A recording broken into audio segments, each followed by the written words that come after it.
It's time for Security Now. Steve Gibson is here. Lots to talk about. The zero-day Windows exploit that we just found out about. Schrodinger's cat plays a visit. We'll also find out why 37% of the world's smartphones are vulnerable and how many of those are going to get fixed. And then Steve is going to explain something we talked about last week, and I think he changes his mind by the end of the show. It's all coming up next on Security Now. Podcasts you love. From people you trust. This is TWiT. This is Security Now with Steve Gibson, episode 847, recorded Tuesday, November 30th, 2021. Bogons Begone. This episode of Security Now is brought to you by Eset. Nobody wants their organization to be patient zero in a cyber attack. Right now, Eset Protect Complete is 20% off, and you can try it before you buy. Get your free Eset business trial and an interactive demo at business.eset.com/twit. And by PlexTrack, the powerful yet simple security management platform that helps you get the real cybersecurity work done. With PlexTrack, you'll streamline your assessments, analytics, and reporting. Visit plextrack.com/twit to get your free month. And by IT Pro TV. Start your IT career today by getting educated and certified for the big companies looking for IT professionals right now. Visit itpro.tv/securitynow for an additional 30% off all consumer subscriptions for the lifetime of your active subscription when you use the code SN30 at checkout.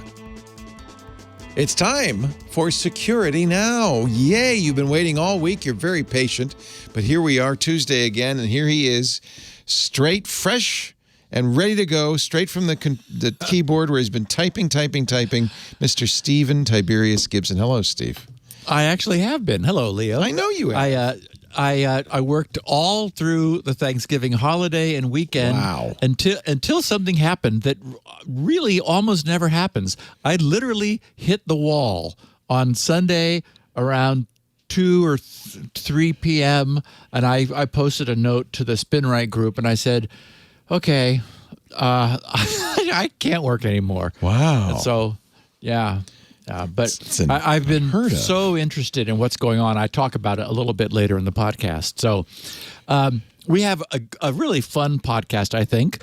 847 for this last day, the final day of November. Bogons Begone. Yes, and everyone will understand by the time we're done what bogons are to be gone. Oh, good. Maybe.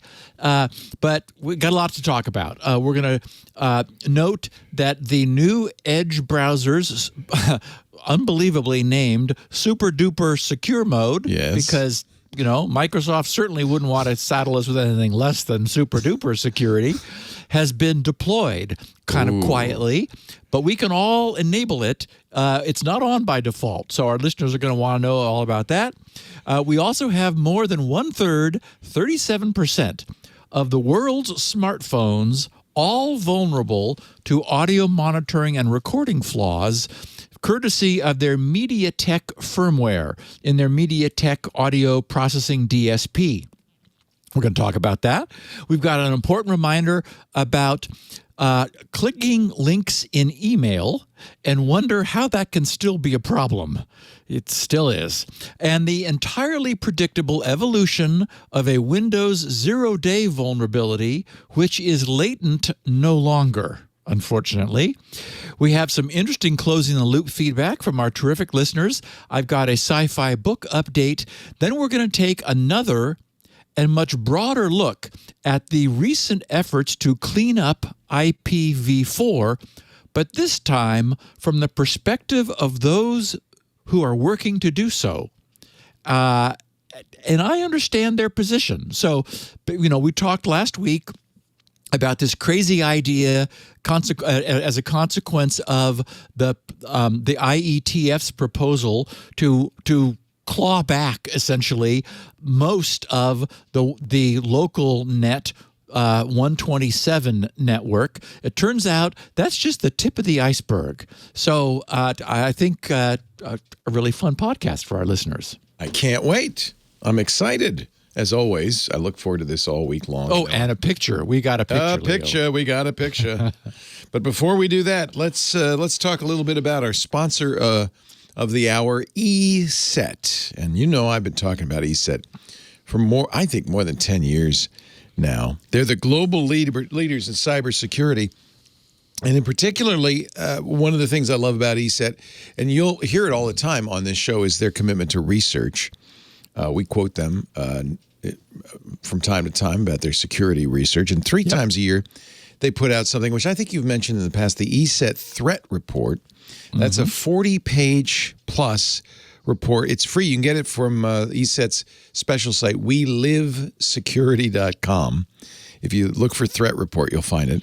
It's filled with fascinating stats and insights that are more than just interesting, things you can act upon, things like topics like info stealers and, of course, ransomware, stalkerware, and more. These are the evolving threats in our day-to-day lives these days. And if you're a business and you're worried, as you should be, that your employees and your business will be the target of these, there is a way of detecting them that you need to know about, a dynamic approach to detection that's better than conventional endpoint protection. It doesn't rely on, for instance, virus signatures to be distributed, because by the time those virus signatures come out, and on 0 day, you're long gone. It's also faster and it's more precise than typical endpoint protection. It's called Eset's Dynamic Threat Defense, and it really is the answer to this very important proactive need to protect yourself against modern threats. What happens? Well, so many of these threats come in over the transom through email attachments, right? Files somehow that come into your system.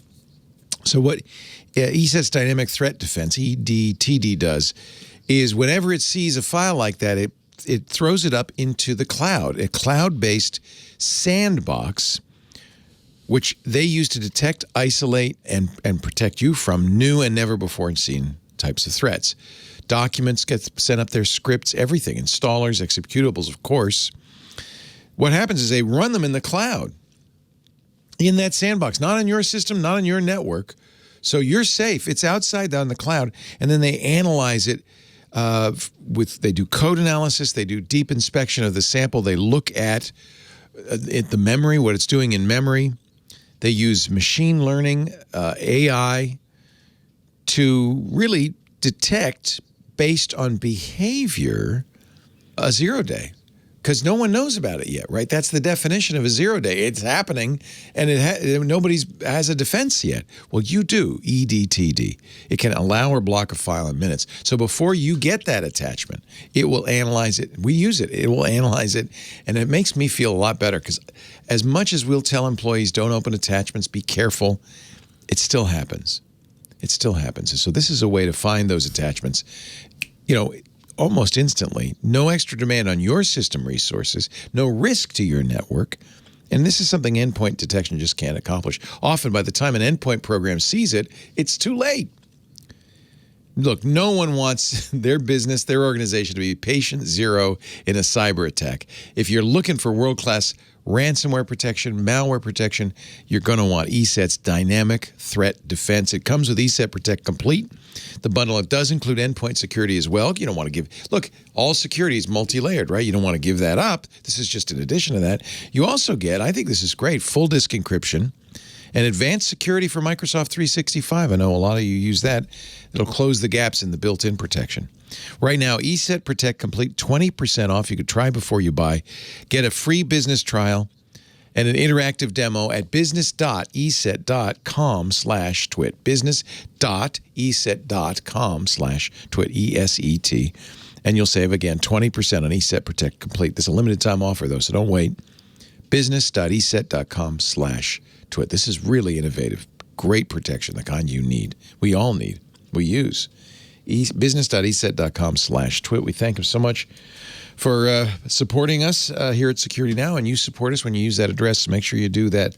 I know you could just go to eset.com, but please please just let them know that you heard it here. Business.eset.com/twit. And now, the kitty cat of the week. So I never thought you'd be doing cat pictures, Steve. This only these particular cat pictures when they involve the nature of the universe.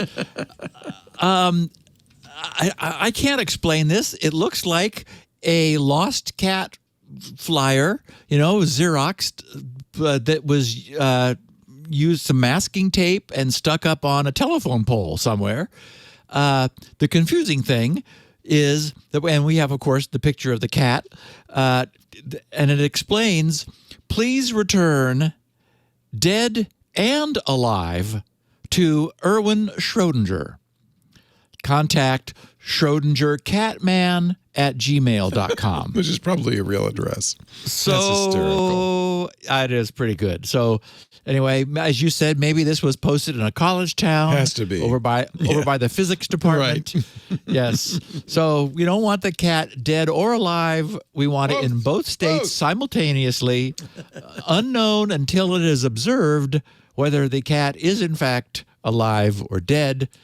Either way, or actually both ways, we want it returned.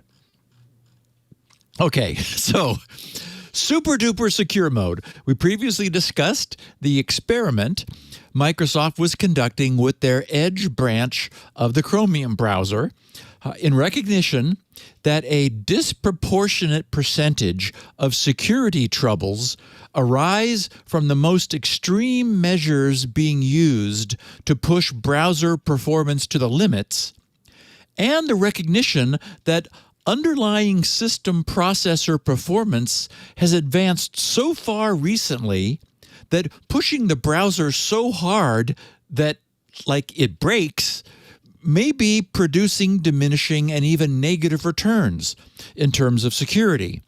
So Microsoft began experimenting with super duper secure mode for Edge, which deliberately pulls back on the most historically troublesome performance optimizations in favor of improved security.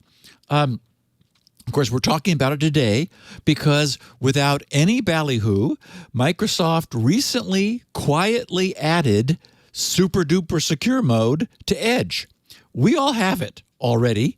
It appeared in 96.0.1054.29, and I noticed I'm already at .34 or something. It's currently disabled by default. To enable it, as I did, you'll need to open Edge and then put edge://settings/privacy into your URL. That'll take you to the proper page. Then you got to scroll way down to the security section. At the bottom of that section on the right is a switch, which you need to flip to the on position because mine was off. And then you can choose between balanced or strict, where balanced is the default. I, of course, switched to strict. Under balanced, it says adds security mitigations for sites you don't visit frequently. Most sites work as expected, blocks security threats. If, however, you choose strict, as I did, it adds security mitigations for all sites. Parts of sites might not work, and I really don't know why that is, but okay. Blocks security threats. Yeah, because this isn't disabling something like NoScript would do, disabling JavaScript. That would break sites. Oh, that's good. Like, good night. That's why we all finally had to give up on NoScript. Right. Was it like I just had to turn it on so often that I was like, what's the point any longer? You know. But this does disable. Am I correct in saying just-in-time JavaScript compilation? Is that exactly? That's the thing that they said was a problem. Yes, just-in-time compilation, that's the JIT, J-I-T, from the V8 processing pipeline. And, for example, it also enables Intel's Control Flow Enhancement Technology, CET, which is a hardware-based exploit mitigation that provides enhanced security. Now, based upon evidence from historical exploits, it's believed that this will significantly reduce the browser's attack surface. Microsoft describes super duper secure mode as, quote, a browsing mode in Microsoft Edge where the security of your browser takes priority, providing you an extra layer of protection when browsing the web. And the one last thing, the other option there is exceptions. You can, if you were running in strict, as I am now, and something did not work, you could add that as an exception. But really, in fairness, balanced is probably the right thing for most people. I'm hoping that once they gain confidence in this, which is presumably the reason that little switch that you had to first turn on to turn any of this, to enable any of this, once they gain confidence, maybe they'll flip it on by default. Because it does make sense if in fact strict mode actually breaks some things, and again, why would it if it's just turning off optimizations? Okay, but the idea of watching where you go, and like, for example, obviously, after a while, Google is going to go into, open mode, and the things you do most often will be automatically added to the, we trust this, and it makes sense for a site that Edge has never before seen you visit to be automatically in strict mode. Maybe you'll never come back, but if it's somewhere you've never been before, let's keep the shields up until we have some reason to trust the site. So I really like the logic behind balanced, but I imagine our listeners want to be in strict mode. And I'm just not seeing a performance problem on any pages I visit. Our machines are so blazing fast now that I like this concept. If in fact half, I think it is, it's 45%. 45% of all security vulnerabilities that were found in the V8 JavaScript and WebAssembly engine were related to JIT, to the just-in-time compiler. Half of them, nearly. So, turn it off. Unless you have like something where you absolutely have that performance, turn it off. And if you do have sites like, I don't know, web-based gaming or something where you notice not having JIT creates a lag, put that site in as an exception, and it will be fully trusted and run with full optimization. That's but the most difference to make it just be performance, right? I mean, it's yes, it probably shouldn't break anything. Yes, and it'll be interesting to see as we gain more experience. Yeah, yes, if it actually does. I would ask our listeners if who often send me notes. If you run strict and something breaks, shoot me a tweet. Yeah. I would love to know what this broke, right. Because this idea of half of the bad problems being shut down by backing off on crazy performance optimization, I would say it's time for that. Yes. So, bravo. Moving forward, they plan to include support for arbitrary code guard in this super duper secure mode. ACG, they explain, is another security mitigation that would block attackers from loading malicious code into memory. That sounds like a good thing. I'll take 2, please. The Android and Mac OS editions of Edge will soon also be obtaining these new vulnerability mitigations. And you put the screenshot on screen, Leo, that shows that I immediately flipped the switch, set strict mode, and I didn't even bother putting GRC as an exception because I don't have any JavaScript on my site. So, there's nothing there to optimize. Just in time. It's never a time.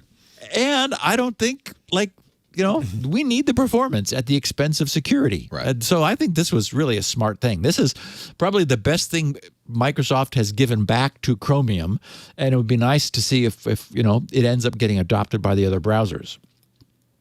Meanwhile, we learned that 37% of the world's smartphones are vulnerable. Chips by MediaTek are installed in roughly 37% of the world's smartphones, and Checkpoint Research recently went to all the trouble of reverse engineering the firmware of those proprietary chips. And this is another, we've talked about this before. I take my hat off to these companies that are willing to go to such extreme, to invest so much time and trouble in reverse engineering proprietary stuff that a huge percentage of the world is using. And it feels wrong to me that the bar has been set so high.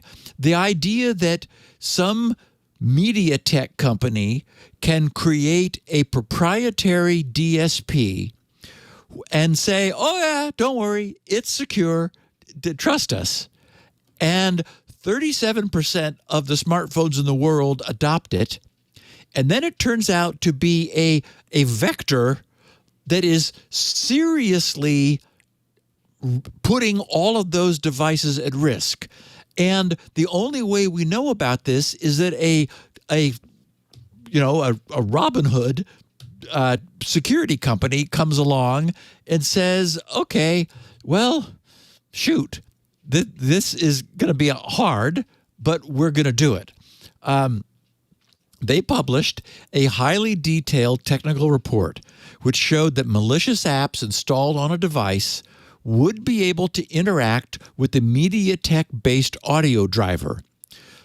Okay, apps do interact with audio drivers, but such apps could send maliciously crafted messages via that audio driver that all apps have access to the MediaTek firmware to gain control over the driver and steal any audio flow going through the device, turning it into a spy, a spy device for more than 1/3 of the world's smartphones.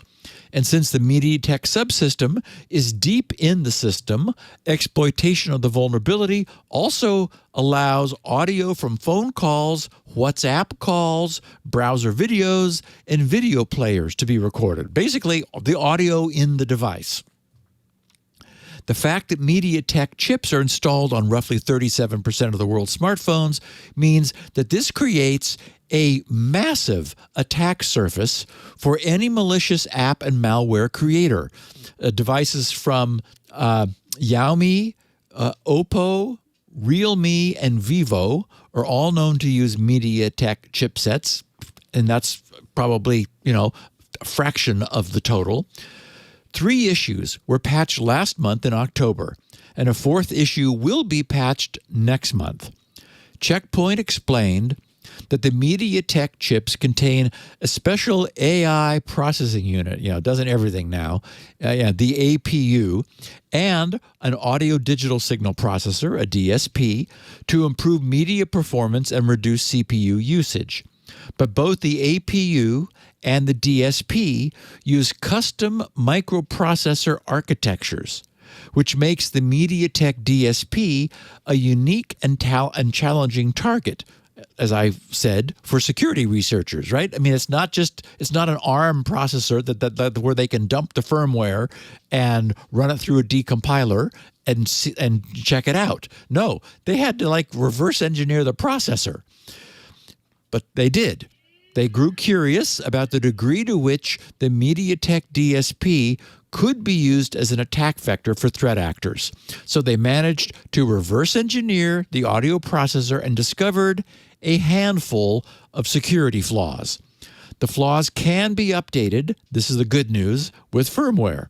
So keeping Android devices current continues to be as important as ever. And while the chips remained a proprietary mystery, the likelihood of their exploitation remained low. Unfortunately, the flip side of us finding out that there's a big problem with them is that Checkpoint's write-up is necessarily extremely detailed. I mean, if they're going to go to all this work to do all this, then they want some credit for it.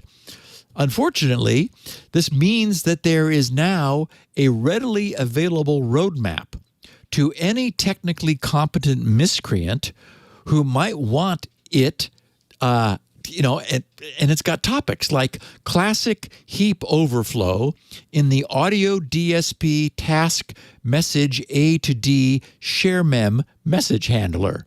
Don't you know? We also have classic heap overflow in the init share mem core function and an improper validation of an array index in the audio DSP HW open op function. In other words, Checkpoint has documented the problems that nobody knew not only about, but how to exploit. And they've exploited them, and it's all out in the public now. I know. Yes. And the problem is that off-brand or unmaintained smartphones are far less likely to ever obtain updates to their MediaTek firmware. They just won't be available. Their manufacturers made the phone, sold the phone, and moved on to something else. So those original vendors won't ever bother to, even if their users wanted to update. So on top of the already overwhelming number of known and never to be patched vulnerabilities that are still accumulating from the past, Checkpoint has just carefully uncovered and documented another handful. Nice that we know, but really it puts 37% of phones from, non-mainstream manufacturers at further risk, and in this case, turning them into spy devices. And you've got to know that there are, major state-level actors that are looking at this thinking, oh, let's add this to our war chest. There may be some dissident somewhere that's got an old Xiaomi phone that, they're careful not to load anything into, but it turns out they've got a bug that they can't get rid of. Boy. And again, Leo, as you and I have been saying now, stick with the mainstream, Google Pixel, Samsung, Apple iOS devices, or obsolete your phone and stay current as often as you can.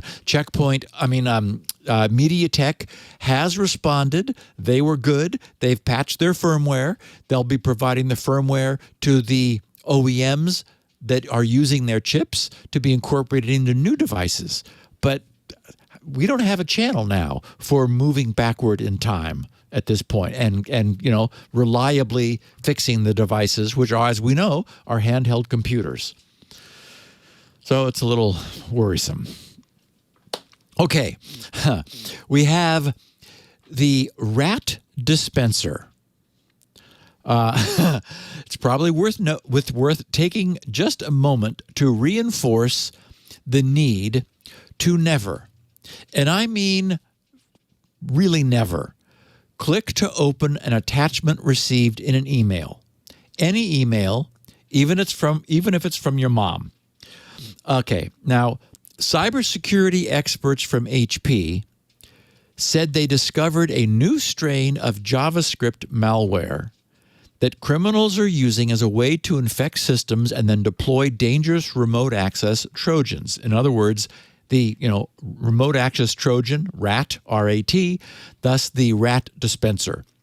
But I put, Leo, cybersecurity experts from HP in quotes because, well, try going to, and I'm serious, threatresearch.ext.hp.com. Okay. The HP Wolf security blog. And you got there somehow. They must have just fixed this. Oh, it was broken?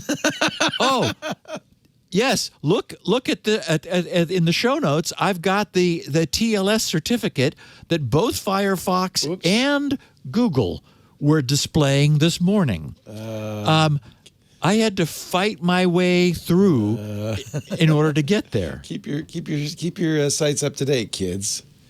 Yeah. Wow. Yeah. Let me see. Why is it working for you?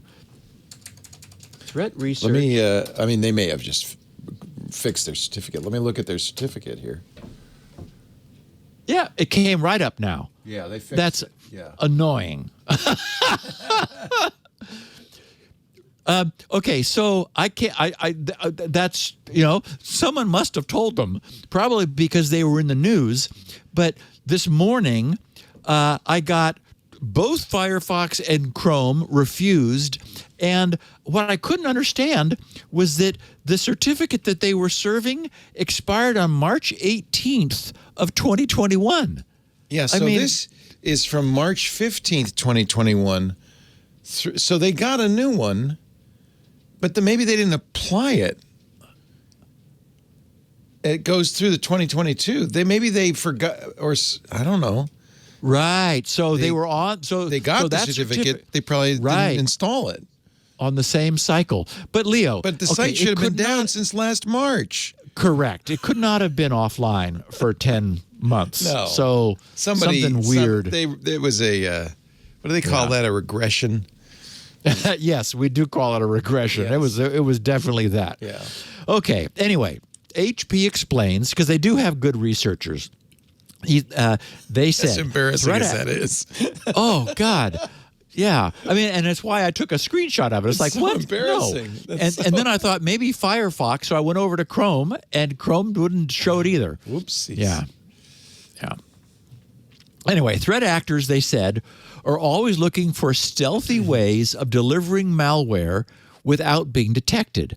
In this article, we describe how attackers are using an evasive JavaScript loader that we call RAT Dispenser to distribute remote access Trojans and information stealers.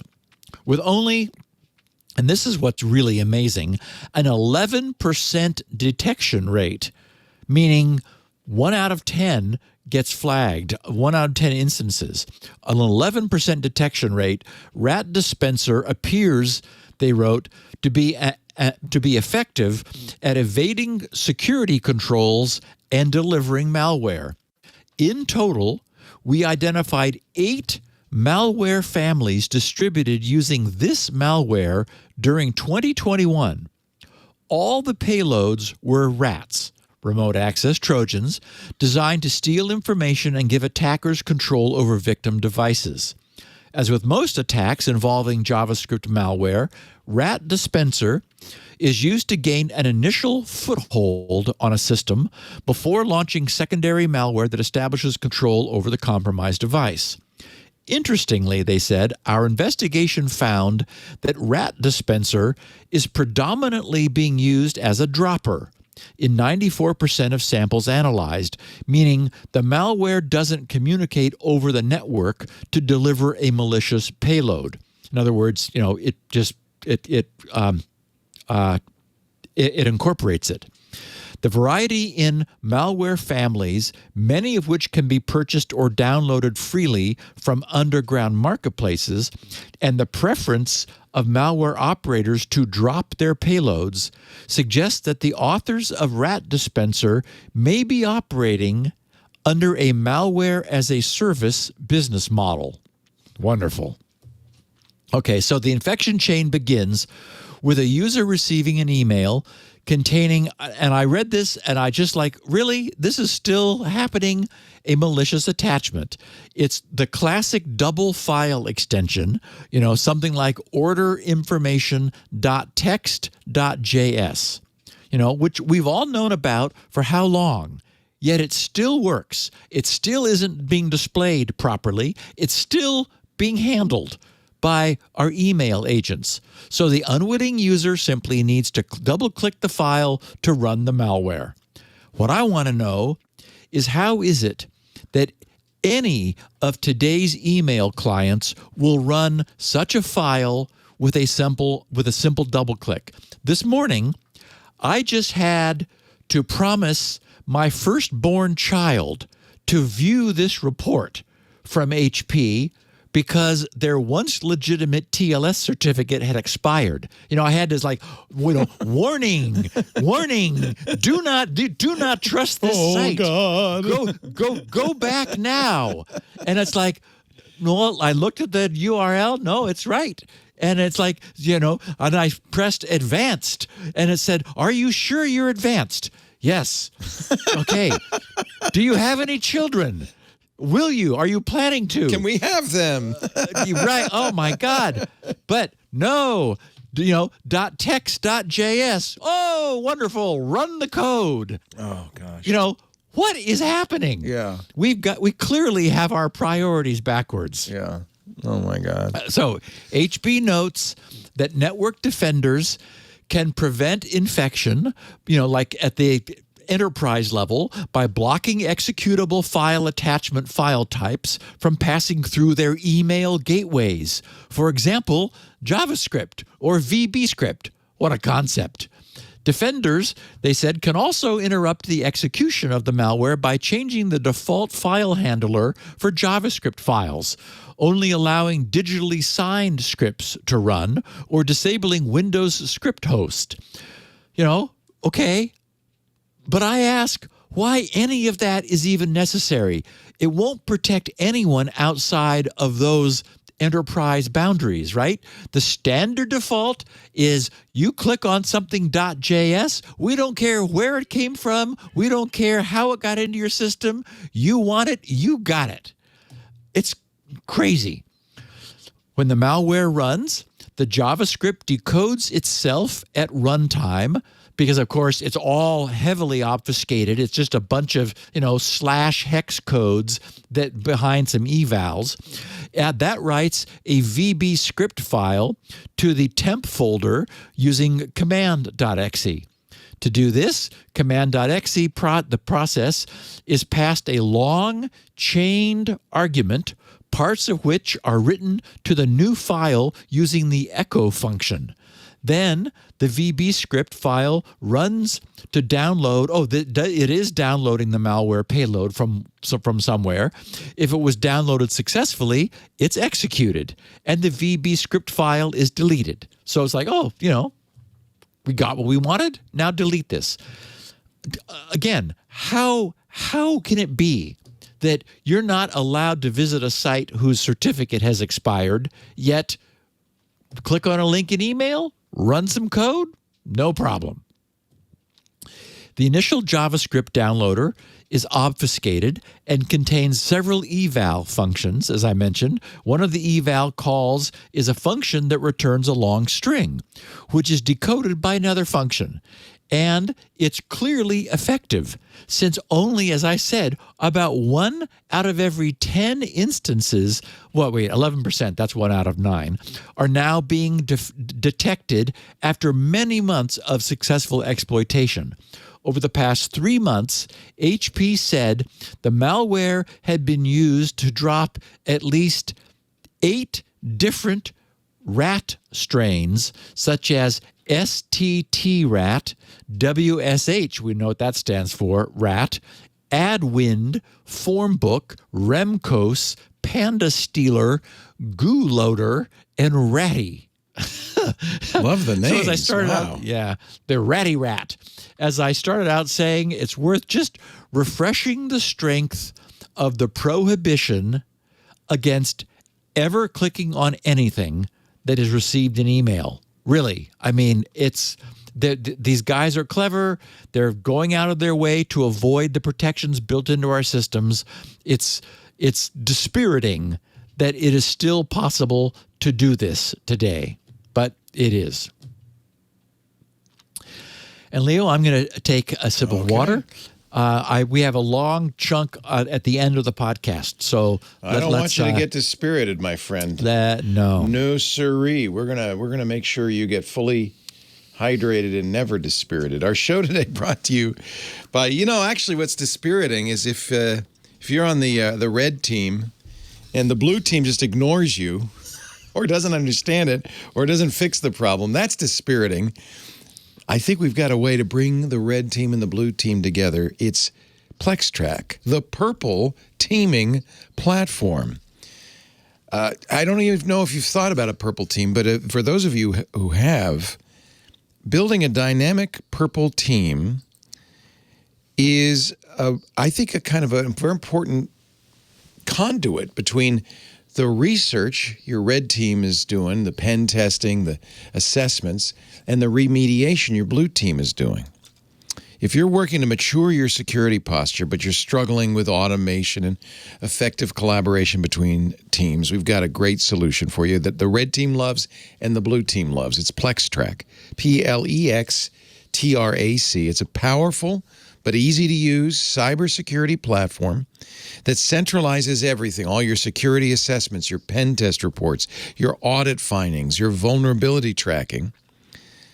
It transforms the risk management lifecycle, allowing security teams to generate better reports faster with less effort. I'll tell you why, but you're going to love this. Aggregate and visualize analytics. Sometimes the visualization is key. Maybe not so much for the blue team, but for the C-suite up there, the board. They like to see the pictures. And then collaborate on remediation with the blue and red teams in real time. Enterprise security teams can use PlexTrack to automate your pen tests, your security assessments, your incident response reports, and much more. Automation means you spend less time pressing buttons and more time doing the work. And, the reports, I always think of Barney Miller, Wojciech sitting, this is probably too dated of a reference, but, there's a cop comedy, and the poor guy could barely type. He would sit at his typewriter writing his reports, one finger at a time. I always think that, you didn't get in this business to write reports. So wouldn't it be nice to have a system that automates that, gives you the ability to create templates, automatically populates them, generates analytics and so forth? Automation keeps the red, blue, and purple teams focused on getting the real security work done, because you're going to get precious time back in your day. You're going to improve employee morale with PlexTrack. It's got 9 modules. I'm not going to go through all 9, but I'll give you a couple of ideas about what this can do to address the pain points on all your security teams. For instance, Module 1, the Runbooks module. That can facilitate tabletop exercises, red team engagements, breach and attack simulations, and pen test automation. It improves communication and collaboration. It can upgrade your program's capabilities by making the most of every team member, every tool. That's the Runbooks module. The Analytics module lets you visualize your posture so you can quickly assess and prioritize, create a more effective workflow. You can map your risks to frameworks like MITRE ATT&CK to create a living risk register. This is such a great way to do it, whether you're a small to medium-sized security consultancy, a full-scale MSSP, or a large enterprise. No matter what your size, security teams of all sizes and all specialties will work more effectively and efficiently with PlexTrack. PlexTrack is the premier cybersecurity workflow management and reporting platform for every professional, from practitioner to CISO. There's truly a PlexTrack for every security team. I don't even know if you're trying to automate this stuff. Maybe you're using off-the-shelf tools that are designed just for general purposes. This is designed for the work you do. One more module, the reports module. You're going to love this because code samples, screenshots, videos can be, with one click, added to the findings. You can import findings from all your scanning tools. So again, much faster, less typing. You can export to custom templates with a click of a button, so the next time it'll go even faster. You got to book a demo. You've got to see this in action.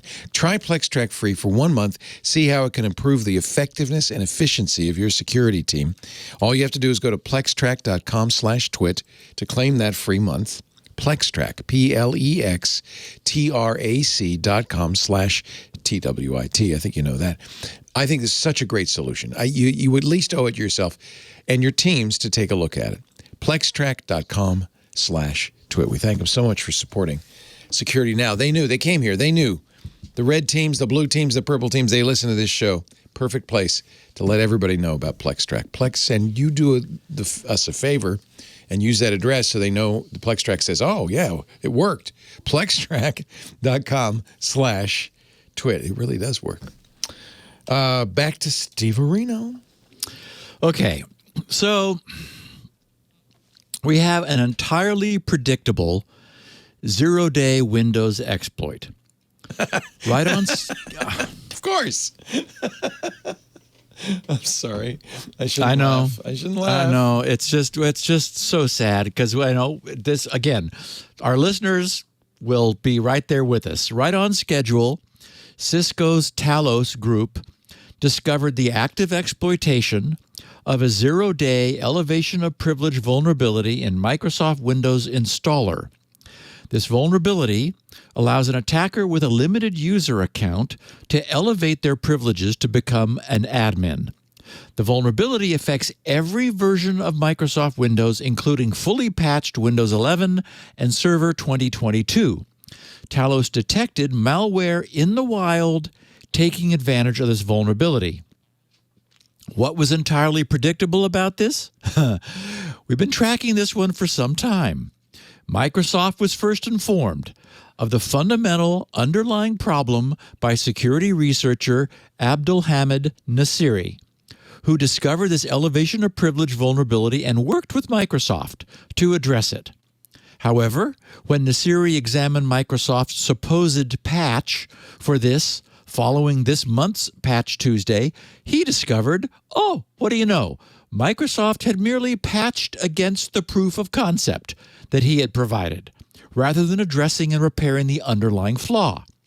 To demonstrate that, Nasiri then published proof of concept exploit code on GitHub on November 22nd, 8 days ago, which works despite the fixes implemented by Microsoft because Microsoft didn't fix the problem, they just broke his proof of concept. The code Nasiri released leverages the Discretionary Access Control List, the so-called DACL, for Microsoft Edge Elevation Service to replace any executable file on the system with an MSI file, which, is a Microsoft installer, setup installer file, allowing an attacker to run code as an administrator to gain full control over the compromised system, including the ability to download additional software, modify, delete, or exfiltrate sensitive information stored on the machine. Independent security researcher Kevin Beaumont, who tweets as Gossie the dog, tweeted, quote, "Can confirm this works. Local priv-esque tested on Windows 10, 21H2, and Windows 11. The prior patch MS issued didn't fix the issue properly." Nasiri noted that the latest variant of this 2021 41379, which was the CVE assigned to this, is more powerful than the original one, and that the best course of action would be to wait for Microsoft to release a security patch for the problem due to the complexity of the vulnerability. Apparently, this is not something that even the zero patch guys can offer a quick fix for because he says there's a great likelihood of breaking something. So what do we have? A security researcher responsibly and privately reports a serious problem to Microsoft, including a proof of concept demonstration. Microsoft responds not by fixing the problem, but by breaking the security researcher's proof of concept, claiming that the problem has been fixed. Annoyed, the security researcher then publicly posts another proof of concept to demonstrate that Microsoft actually fixed nothing. Somewhere, this is seen as good news as malware authors jump on this now public and well-documented unpatched vulnerability in Windows, using it to obtain admin rights on Windows machines. We're all now living with the consequences of Microsoft's deliberate de-emphasis of Windows pre-release testing, which has been much talked about here and over on Windows Weekly. Unfortunately, it appears that post-release vulnerability patching has also been de-emphasized. Wow. And Cisco found this being used. Maybe we'll get an emergency fix. Maybe we wait till December's Patch Tuesday. Unfortunately, this being the 30th and tomorrow being the 1st, December is one of those of 2021, one of those months where the Patch Tuesday is like halfway through the month, right? It's on the 14th, so we'll be waiting as long as we possibly could be. Okay. Not much else of interest happened, and as I said, I'm going to talk a lot about the begoneness of Bogons shortly. I did want to provide those listeners who may not have been tracking the Frontiers saga, as I certainly have been, with an update. The first of 15 next books in Rick Brown's third 15-book story arc launched on Thanksgiving. Actually, it came out on Wednesday of last week, the day before Thanksgiving, titled Fringe Worlds. That is, this sequence will be Fringe Worlds. Rick, as I mentioned before, he spells his name R-Y-K, is no fan of Kindle Unlimited, feeling that it doesn't fairly reward authors for their work. In his announcement email, he said that the book would not be on Kindle Unlimited, but would be for sale for $3 for at least a few months, after which he would then put it on Kindle Unlimited. And I would have happily paid $3 for all the hours of pleasant relaxation I obtained from his writing, but I just checked, and there it was on Kindle Unlimited.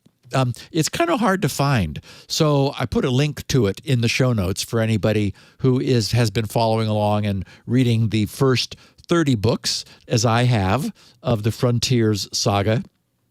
I'm at this moment finishing up my complete reread of Rick's first 30 books. I'm on the last one of the first 30, but then I plan to finally see what the Bobaverse series is all about. Our listeners are huge fans of this Bobaverse, so that'll be what I do next. However, I have to confess that my recent reading progress has been really retarded because I have truly become fully engaged in the work on SpinRite. I go to sleep thinking about it, I awaken thinking about it, and I'm thinking about it right now. Good man. Everybody's very happy to hear that. I know. That's excellent. Yeah, that's all I want to do, because I'm becoming very excited about what it is becoming. I won't go into detail that I did go into detail in my posting to the group, because in this last week, I ended up developing, and I'm going to try not to go into detail, a heuristic system for statistically determining which interrupt request lines specific controllers and adapters were using after we learned that they were lying and that I couldn't rely on what they were saying. It was necessary to get, everybody else would say AI. Well, it's not AI, but, it works apparently. So anyway, it's a big challenge. I'm having a ball. But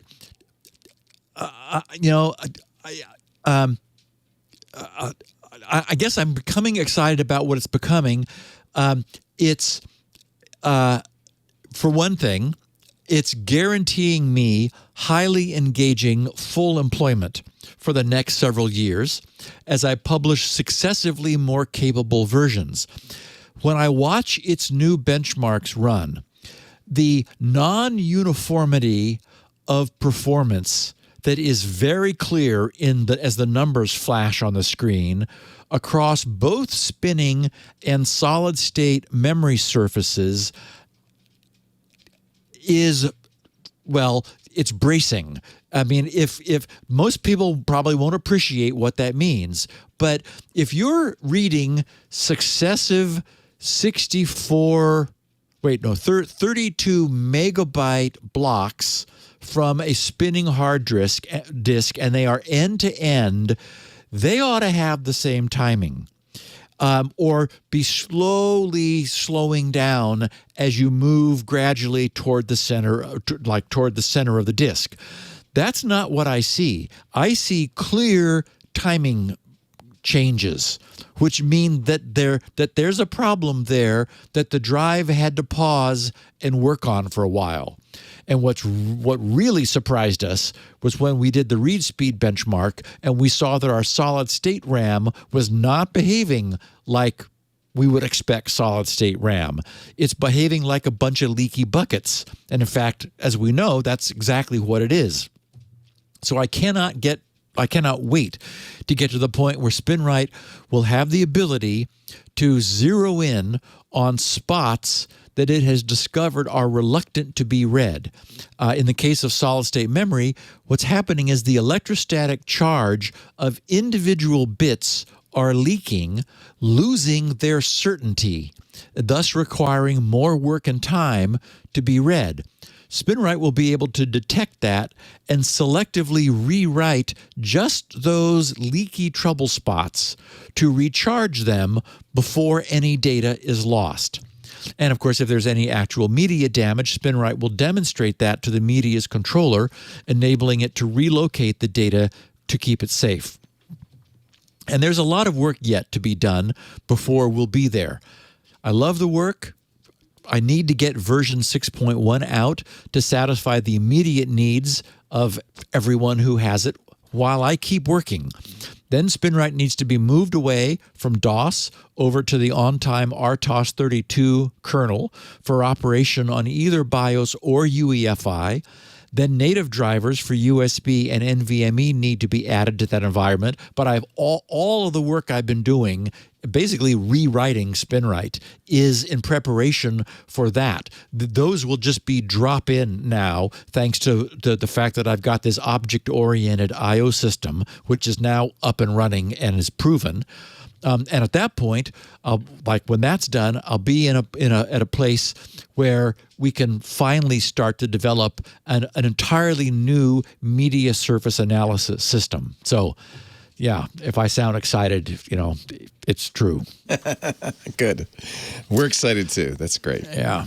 And with any luck, there'll still be a podcast here. So I'm going as fast as I can. Take your time. It's okay. Just don't get distracted. Focus. Well, I did. I literally induced a problem on Sunday where I forced ATA drives to be recognized as IDE in order to verify a code path that wouldn't otherwise be used but could be. And this tricky part of SpinRite, which figures out which BIOS identifiers are connected to which hardware drives, it failed to. It's called the associator because it associates them. We need to know which items have already been found for direct SpinRite access and which ones will still have to go through the BIOS. I can't. If I don't associate them, then they'll show up as both a BIOS accessible drive and as something that SpinRite can access, and that'll just be confusing to users. So, SpinRite is maintaining the same ease of use it has always had, and I'm taking responsibility for making that, for holding on to that ease of use. Anyway, when I forced ATA drives to be recognized as IDE, the associator didn't function, and I looked at it and I just thought, okay, I'm out. I'm done. I've hit the wall. I went home early at like 3, and Lori said, "Honey, you're home early." I said, "Yeah, I'm run out of steam." But it's fine. Yesterday morning, I sat down, looked at the problem, and solved it. Just one good night's sleep. Before I started working on the podcast. I'm curious because when I don't do any real programming, but I like these programming problems.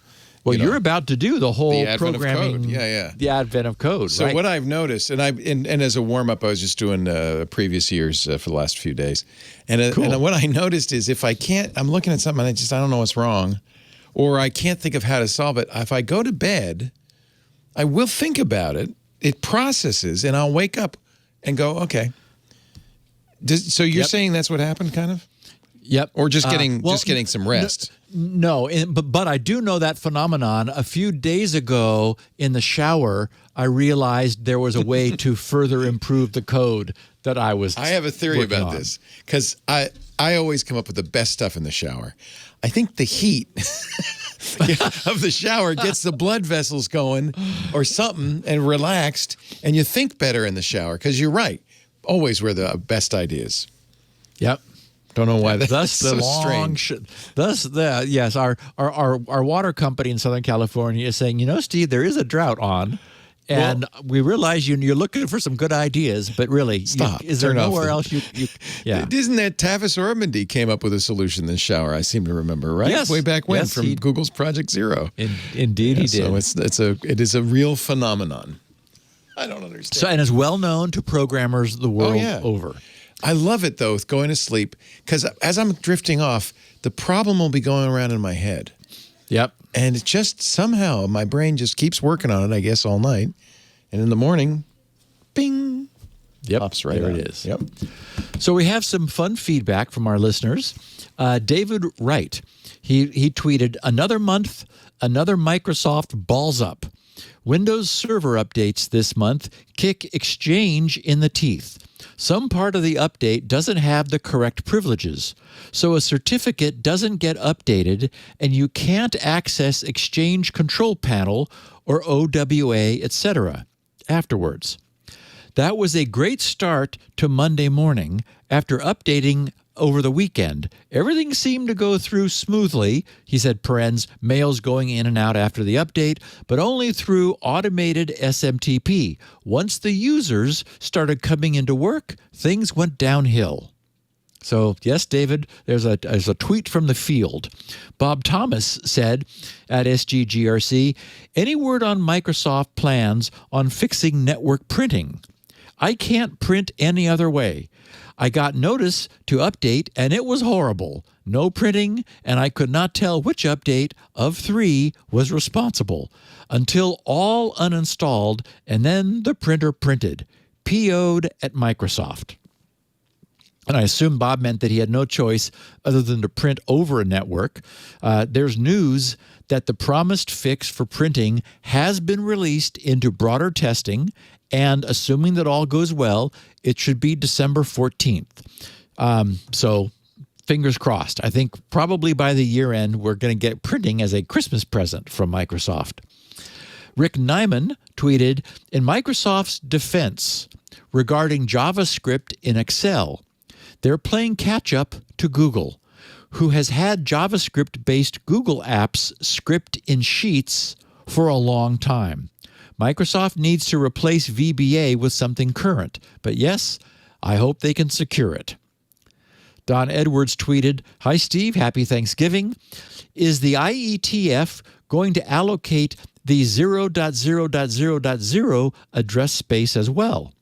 He says Windows uses 0000 in the hosts file in the same way it uses 127.0.0.1. What could possibly go wrong?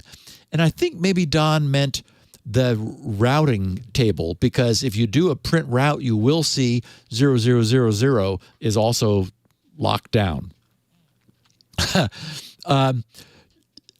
Someone whose Twitter name currently, he tends to change it. It's 418:T ready. And of course, those with a long memory will remember that there are some bizarrely named HTTP errors. There's the 404, which is, page not found. Anyway, 418, Gary reminds us, is T-ready.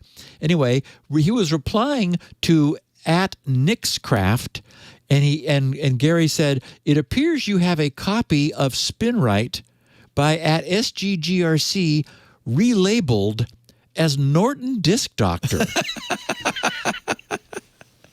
How did that happen? Well, we know the story, don't we? Yes, we do. It was, they stole it, and it was such a clone that it even looks the same. So much so that Gary, who owns Spinrite and is one of our testers, looked at it and said, how do you have Spinrite labeled Norton Disk Doctor? Well, now we know. I wonder. That's right. No, they don't still sell that, I think. They haven't sold it in years. No. In fact, they abandoned it like maybe after a year because their own tech support, since they hadn't written it, their own tech support couldn't support it. Oh. And so we were getting support calls from people with Norton Disk Doctor saying, yeah, Norton told us to call you because, we got Norton Utilities and now it has Spinrite built in. I said, no, it doesn't. They approached you, right? They wanted to buy it. Yes, and it was not Peter's fault. For the record, I want everyone to know Peter Norton is a nice guy. It was Ron Posner who is the Heart of Darkness. Legendary Heart of Darkness, yes. Yes. Yes. And so Peter and I went to lunch with Peter having the instructions to get SpinRite from Steve. And he paid me a great compliment, Peter did. He said, you know, Steve, when I heard you were low-level reformatting hard drives on the fly, he said, because he was in Santa Monica, he said, I thought I was going to look to the south, down there toward Irvine, and see a mushroom cloud. Because you can't, really, you're nuts. But apparently you managed to do it somehow, and it's the #1 most requested feature in Norton Utilities is everybody wants SpinRite, and they don't want to have to buy it again. They don't have to buy it from you and buy Norton Utilities from me. So we just want to buy SpinRite from you, and everybody will be happy. I said, except me, Peter. I said, unless you're willing to pay a ridiculous amount of money, I'm not selling. And he said, whoa, how ridiculous? I said, really ridiculous. We're not even going to talk about it. And he said, really? You're sure? I said, I'm sure. So we went back and met with Ron Posner, and we walked into Ron's office, Peter and I, and Ron said, so we got a deal? And Peter looked like the dog that had been bad. I mean, he didn't do it. And Peter said, no. And Ron said, why not?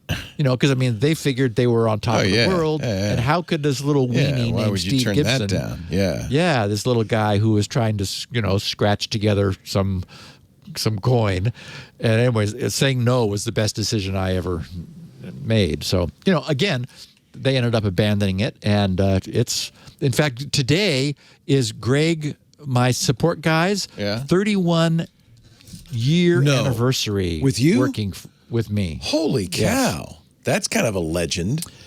And Sue is several years before that. So, both of them, yep. You keep the good years. ones. That's the point. More than, I had 2. What was at your peak? How big was SpinRite? 23. Yeah. I remember we had 23 people because on Black Monday, as they called it, I reduced us from 23 to 12 by lunch. Wow, that's not a fun time. It was not good. No. Anybody's ever owned a business knows that's the absolute worst part of any business. Yeah. But I'm sure a relief afterwards, It had gotten out of control, and they didn't think I was in touch with what was going on.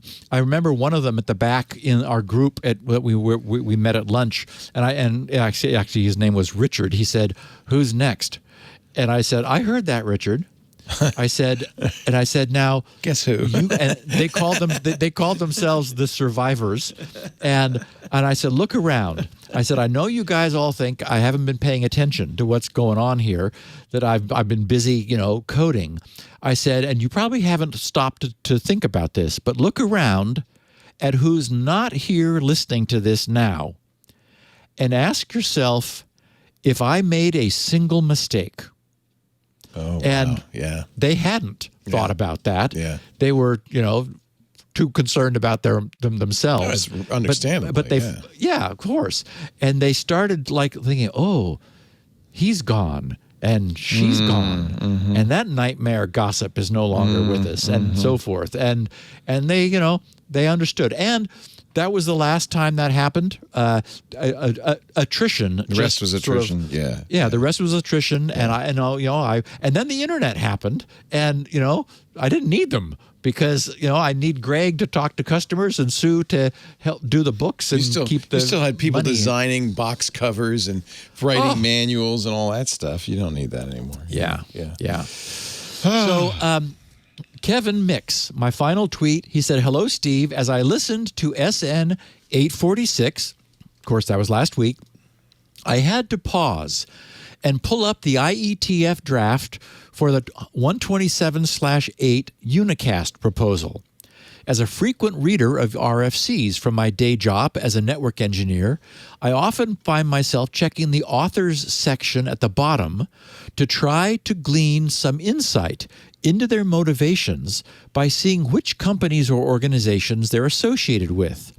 In the draft proposal you referenced, and he has the link, all of the authors reference the IPv4 unicast extensions project. Google led me to this GitHub page, and I have a link in the show notes, and he provided it. So it looks like this is a longer-term effort these gentlemen are working toward. Professionally speaking, I would not want to be assigned an address out of this pool if it were released to the RIRs for unicast use. That's the regional internet registries. He says, as I imagine, there would be some hosts or even entire ISPs that would never implement this standard, ensuring that any services hosted on those IPs would have flaky connectivity at best.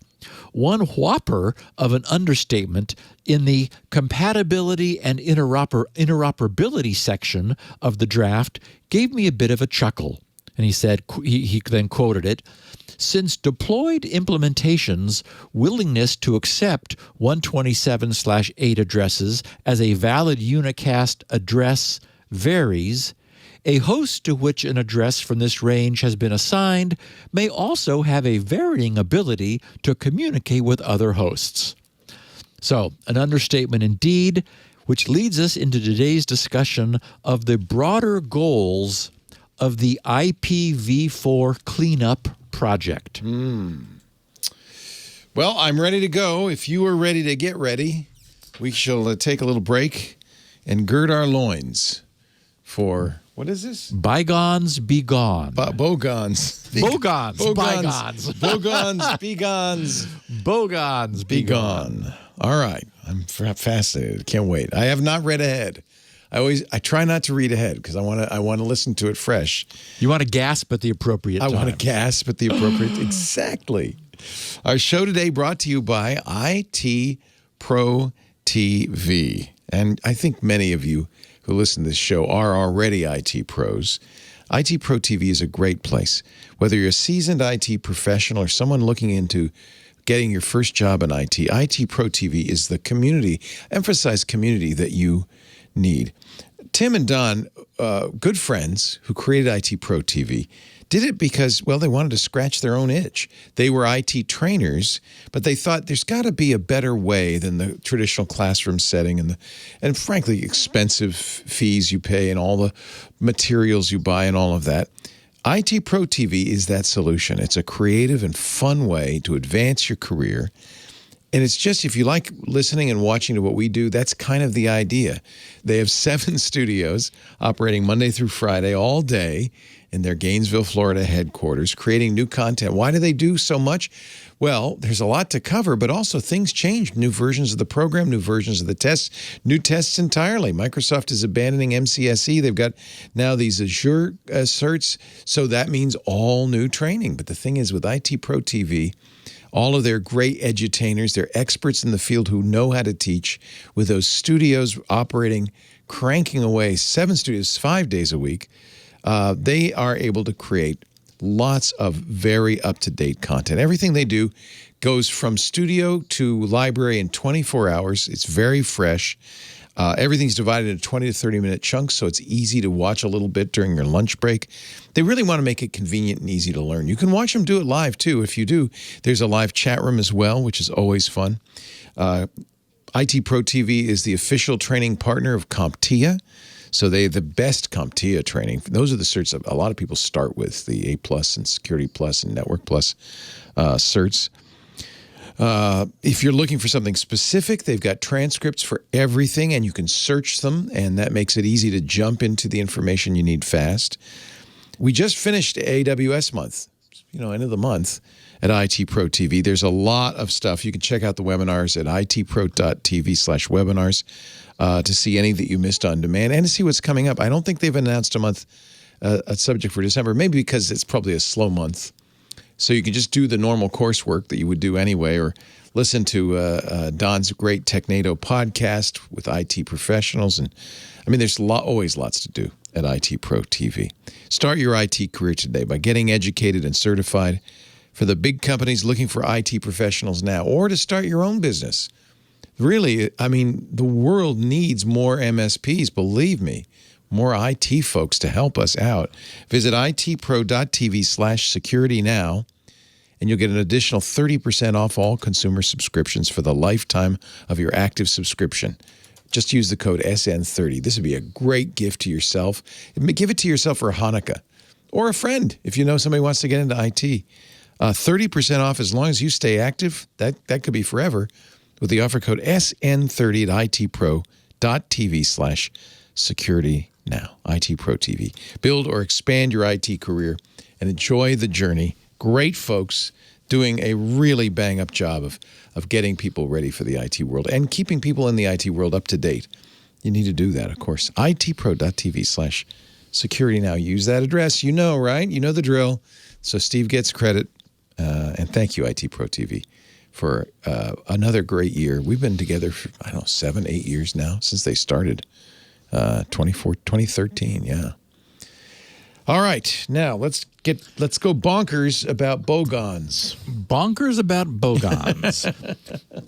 Okay, and Bogons is a real thing. If you, I appreciate that you did not put it into the Google machine. Had you done so, you'd have found out what they were. No spoilers. Nope. Before we begin, since we're necessarily going to be talking about network addressing, I want to make sure everyone's on the same page about the nomenclature for describing IPv4 networks.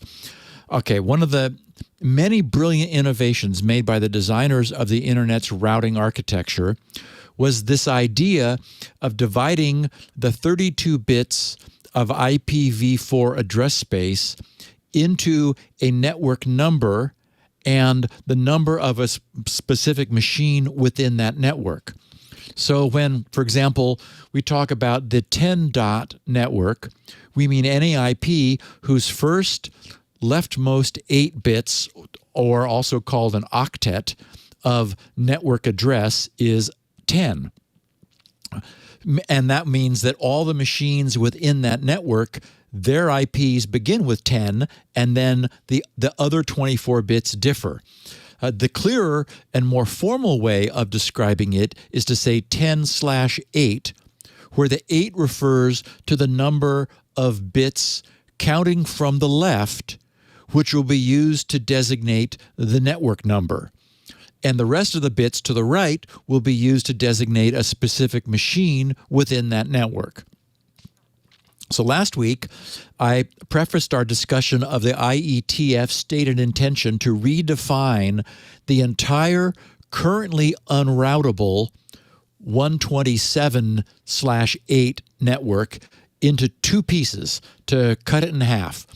We'd have 127.0/16, which would remain unroutable and be used as a local net, which contains the default localhost IP of 127.0.0.1, plus 65,535 other 127.0 IPs.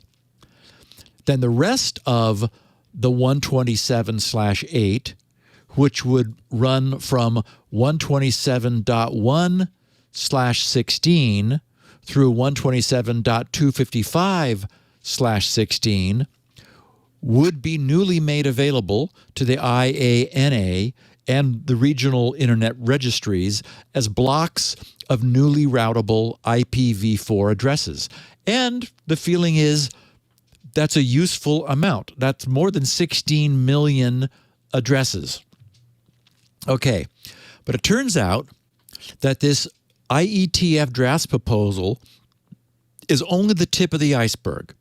And since our discussion of this bit of an iceberg drew so much interest and response last week, it was kind of overwhelming. I decided that while we were on the topic, I ought to share the rest, since there's more. So we need to talk about Bogons. By definition, Bogons are IP packets having unroutable source or destination IPs, which should therefore never appear on the public internet. We have a formal and fun definition of Bogons over on Wikipedia, which explains, quote, The term Bogon stems from hacker jargon, with the earliest appearance in the jargon file in version 1.5.0 dated 1983. It's defined as the quantum of bogosity, or the property of being bogus. Yeah, that makes sense. Yeah. A Bogon packet is frequently bogus, both in the conventional sense of being forged for illegitimate purposes and in the hackish sense, writes Wikipedia, of being incorrect, absurd, and useless. It can't be on the public internet. These unused IP addresses are collectively known as a bogon, a contraction of bogus logon, or a logon from a place no one can actually log on from. So that makes a sense. bogon. A bogus logon. Yeah, a bogus logon, a bogon. Yeah. And just for the record, despite the similarity in sound, bogons should never be confused with vogons, Leo. Vogons are, of course, the distasteful alien race created by Douglas Adams for his Hitchhiker's Guide to the Galaxy. As we learned in his first novel, Vogons take on very large construction projects and specialize in demolition. And as you reminded us at the beginning of the podcast, they're also very, very bad poets. Okay. And just for the record, I was thinking about this, and dare I say in the shower, they are also, these bogons should also not be confused with bunons, which, what's that? Bunons were the aliens in the Star Trek movie that my junior high best friend and I and our group created. An Super 8 millimeter. Not widely seen, but okay. Yeah. His sister, Scott's sister, had a huge collection of stuffed bunny rabbits. And so, of course, we used stop frame animation to bring the bunny rabbits to life. So, of course, they were the bunons, were the aliens. Absolutely. And our longtime listeners will remember that we, at one point in this, because there was an audio track, we needed the very threatening bunons to address the captain of the Enterprise, saying, "We are the bunons. Surrender your ship or be destroyed." And so I came up with the idea of recording that on a reel-to-reel tape deck and then reversing the tape so that it would play backwards. And if you play that backwards, you get Snanabanani, Yoshibadidro, Pashroy-Yerneros. So we then recorded Yoshibadidro, Snanabanani, Pashroy-Yerneros, and we reversed that in order to get a very wonderfully alien-sounding, "We are the Bunons. Surrender your ship or be destroyed." Oh, that's clever. Very clever. It worked. Yeah. It worked. So, yes, we were clever little pre-hackers. What grade was this? This was 8th grade before high school. That's cute. That's really cute. Well, and, of course, we had to have a battle between I'm sure we had a Klingon battle cruiser and the Enterprise. So Scott put up some black construction paper, which he poked a whole bunch of little tiny holes into, and then backlit it with spotlights so that we had stars. And the two ships were hung from black thread. And every so often he would move one and it would shake, and then the other one would shake. And then the first one would shake, and then so that was what was recorded on this 8 millimeter film. Then we took a pin and carefully scratched the emulsion on the back in order to create phaser strikes from one ship to the other, in order to add our special effects. So, yeah, it was a quite a project. What fun. We always wonder what happened to it. We sort of lost track of the film. Anyway, Where was I? Last week, before introducing the localhost 127.8 network, we talked about the concept of non-routable networks by reminding everyone of the most common non-routable private networks that most of us probably have. Remember, 192.168.0. something, so that would be 192.168.0/24, since all of the leftmost 24 bits are the network, and then you have 1 byte, the last number, to specify the machine on the network. But Netgear and some other routers default to 192.168.1/24 for whatever reason. And of course, these are both small pieces of the larger 192.168/16 network, all of which was set aside by that original RFC 1918. And as we know, that RFC also defined the 10/8 and the 172.16/12 groups to be similar set-aside non-routable networks to be used to number the machines inside of private LANs. So all of the IPs within those ranges are by definition Bogons. But there are also other long-standing set-asides, and they too have come under the scrutiny of a group which has been founded and calls themselves the IPv4 Cleanup Project. And they're quite serious. Before we consider what they have to say, let's take a look at these other Bogon addresses. The original RFC 3330, which was dated September 2002, was later obsoleted by RFC 5735 in 2010 to reflect a few changes. And both RFCs were titled Special Use IPv4 Addresses. In the abstract of this thing, it says, this document describes, and again, remember, originally in 2002 and then updated in 2010, so still 11 years back.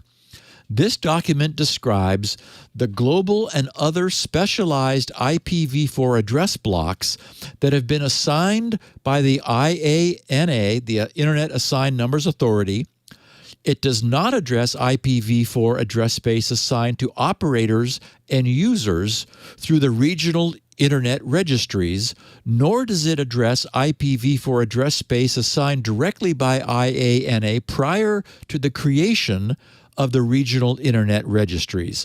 It also does not address allocations or assignments of IPv6 addresses or autonomous system numbers.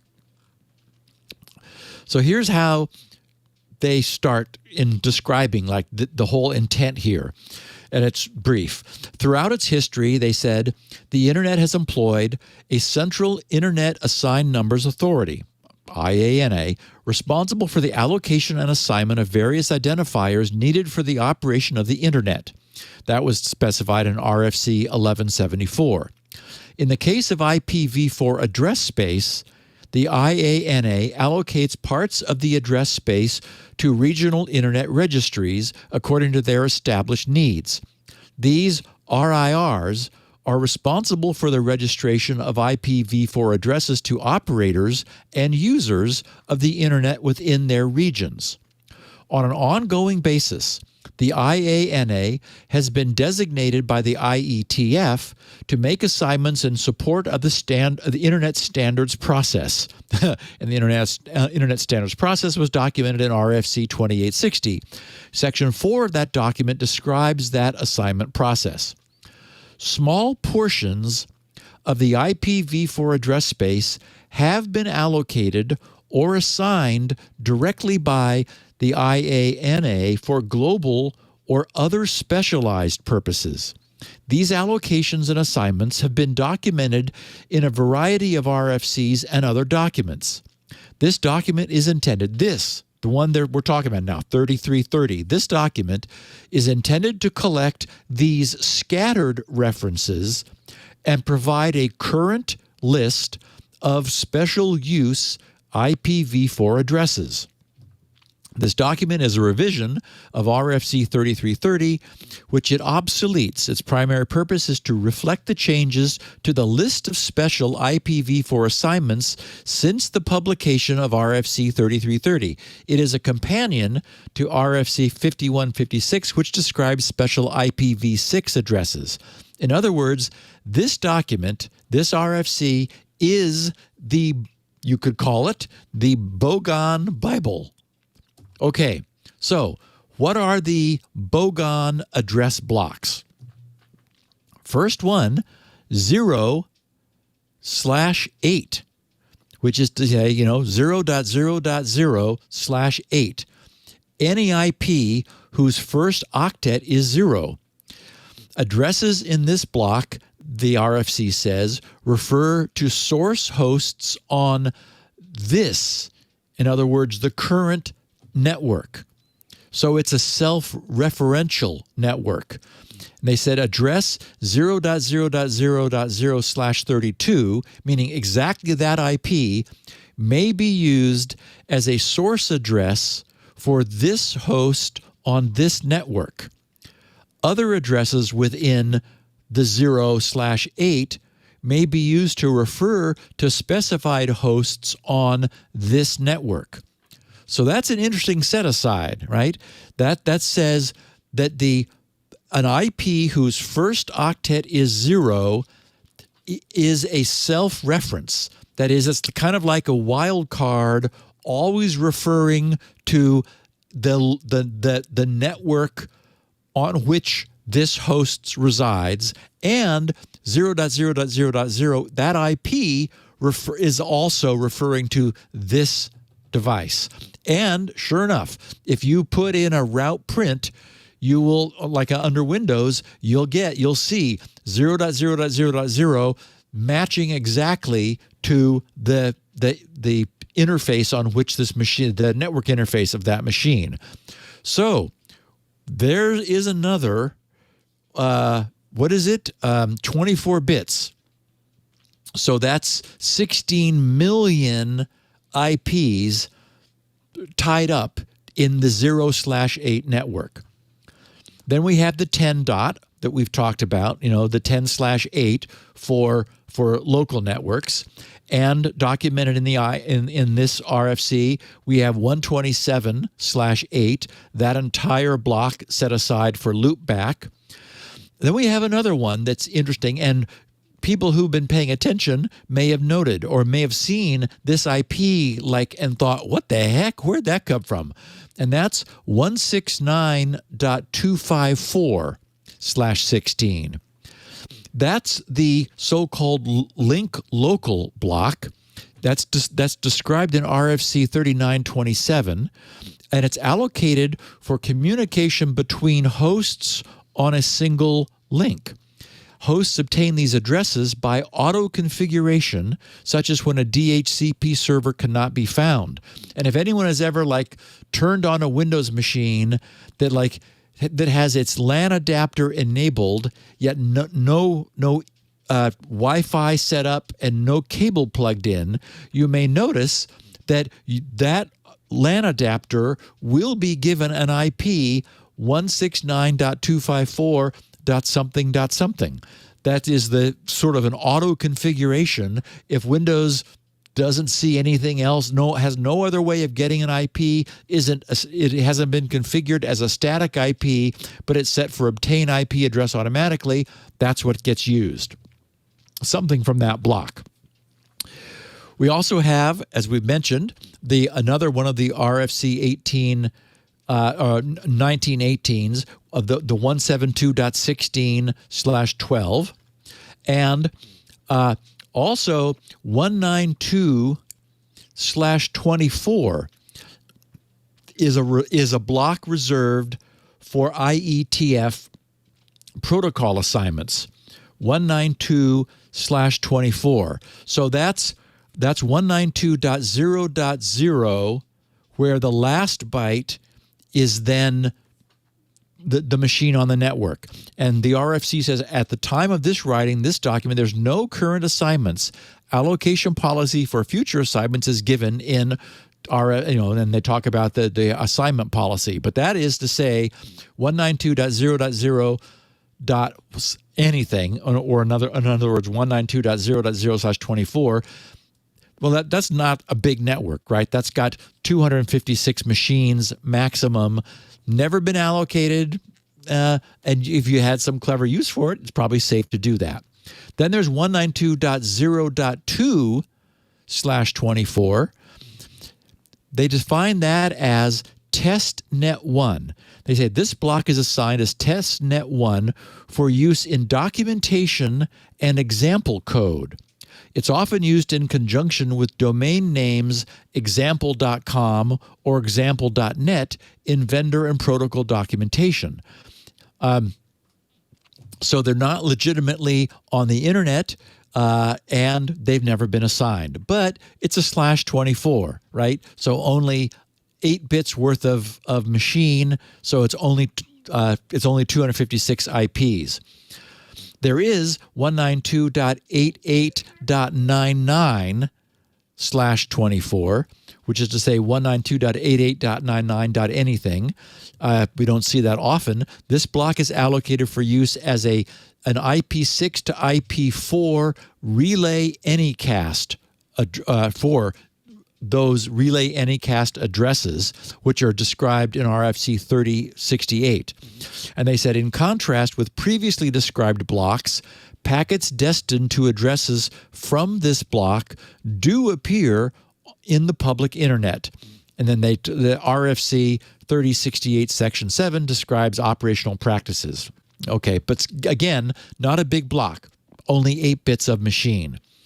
We also have the other private LAN 192.168/16. We were just talking about that. That typically is what we have on our routers, although we use it with a 0 dot something and a 1 dot something. There is a 198.18/15. So they say this block has been allocated for use in benchmark tests of network interconnected devices. RFC 2544 explains that this range was assigned to minimize the chance of conflict in case a testing device were to be accidentally connected to part of the internet. Packets with source addresses from this range are not meant to be forwarded across the internet. So again, a Bogon range of IPs. Let's see, it's 15 bits. So that's going to be 32,000 IPs. Not a tiny level, but not up at the 16 million level. 198.51.100/24. That's another block of 256 IPs designated as testnet 2. And 203.0.113/24 is testnet 3. So those are small blocks, not of particular interest, but they are reserved. Now we come to the two biggies. 224.0.0.0, or I should say 224/4. Okay, now think about that. 224/4. That means that 28 bits, because 4 plus 28 is 32, 28 bits in the 224 network are machine names. So that's, okay, so 24 bits is 16 million, 25 bits is 32 million, 26 bits is 64 million. So that's 256 million IPs sitting underneath 224. And the RFC says this block, formerly known as the Class D address space, is allocated for use in IPv4 multicast address assignments. The IANA guidelines for assignments from this space are described in RFC 3171. So 224/4 is sitting on a huge number, 256 million IPs. And 240 is the last one, 240/4, also a /4, formerly known as the Class E address space, is reserved for future use. And they say the one exception to this is the limited broadcast destination of, and any network engineers know, about 255, 255, 255, 255. The very last IP in the 32-bit IPv4 space is a broadcast address, meaning that all devices on the network receive things sent there. Okay. There's no way we can mess with the 3 private and the widely used RFC 918 networks. You know, they're clearly safe. 169.254/16, that one is safe too. You know, that's one that is used for auto configuration. And as I mentioned, anybody who's ever turned on a network adapter that's attached to nothing, Windows chooses an address there. Presumably, it will emit an ARP packet asking if anybody else listening has that IP. And if someone responds, yeah, I do, then Windows will choose a different IP and reissue an ARP until it finds one which nobody responds to, and then it'll settle down and use that IP. That is kind of a cool way that a bunch of machines without any kind of a central arbiter, you know, no DHCP server, for example, would be able to all obtain unique IPs on a large network. And again, that's a /16, so it's 64,000, 64K 65536 IPs. The ZeroNet is interesting, and it's a /8. So it's taken 16.77 million IPv4s, remember, 1/256th of the entire IPv4 space out of service. The 3 test nets are all /24s. They're not worth bothering with. The 198.18/15 does set aside and tie up 32K IPs, ostensibly for use in benchmark tests of network interconnected devices, as this thing says. I've never run across it, but, that one's sort of difficult to appraise. So aside from the ZeroNet, this leaves us with the 2 monster allocations that we have not yet talked about in detail. We did talk about reassigning most of 127. So we have 224/4, which has been set aside for use in IPv4 multicast, and 240/4, which the RFC simply states has been reserved for future use. Well, that's sitting on a huge allocation, which brings us to the IPv4 cleanup project. And this is a page over on GitHub where they're organizing and running things. Under About, they describe themselves briefly in a sentence. The IPv4 Unicast Extensions Project, making Class E the 240/4, 0/8, 127/8, 225/8 through 232/8, generally usable, adding 419 million new IPs to the world and fixing various other slightly broken pieces of the IPv4 world. Okay, so NANOG is NANOG, the North American Network Operators Group. And their NANOG listserv is pretty much where most of the internet evolves. Thursday before last, on November 19th, a well-known guy by the name of John Gilmore responded at some length to a NANOG posting. John, one of the people in the IPv4 cleanup project, is one of the founders of the EFF, the Electronic Frontier Foundation. And was also, just a few weeks ago, kicked off the board there for reasons we do not know. That's right. We talked about that. Yeah. Right. He created the Cypherpunks mailing list and co-founded Cygnus Solutions. He also created, somehow, the alt.star hierarchy in Usenet. And boy, what a sewer that place was. Thank you, John. Back in the day. He's kind of a libertarian, I think. I get that's the feeling, you know. Yes, he describes himself as a civil libertarian. And remember, Leo, you'll remember this. He once famously quipped that, quote, "The internet interprets censorship as damage and routes around it." Mm-hmm. So I guess he's something of an idealist as well.